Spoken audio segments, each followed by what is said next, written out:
అని అన్న బెల్ట్ తీసుకొని కొట్టడానికి వచ్చింది. నా షాపుని కొట్టకురా, నేను కొట్టినా కొట్టుకుంటా, పెట్టినా పెట్టుకుంటా, నా షాపు మీద నువ్వు చెయ్యొద్దు అనేసి దొబ్బాడు. దొబ్బినా కూడా ఆగలేదు అన్న, మనోజ్ అని ఆగలేదు. దానివల్ల ప్రసాద్ దెబ్బ కొట్టిండు. అన్న సార్ ఏంటంటే కొట్టొద్దు నా షాపు, నేను భయం పెట్టుకుంటా, కొట్టకురా అన్నాడు. ఇద్దరు దానివల్ల ఇక ఆ షాపు గురించి ఏదంతా గొడవ, తండ్రి కొడుకులు నెట్టుకున్నారు. అసలు దెబ్బలు నాకు తెలిసి దెబ్బలు తగ్గలేదు, ట్రై చేసుకున్నారు.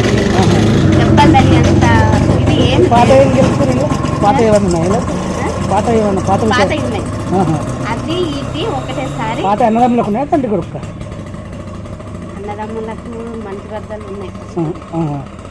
ఏమన్నా మౌనిక మేడం చేసుకోవడం ఇష్టం లేదు, ఫస్ట్ నుండి వాళ్ళకి ఇష్టం లేదు. దానివల్ల కొంచెం వాళ్ళు ఫస్ట్ నుండి డిస్టర్బెన్స్ ఆ విషయం మీద. ఎవరికో బాబు ఉన్నాడు, ఆల్రెడీ బాబు ఉన్నాడు కాబట్టి వాళ్ళకి ఇష్టం లేదు. ఇంకా దానివల్ల అది జాబు వల్లనే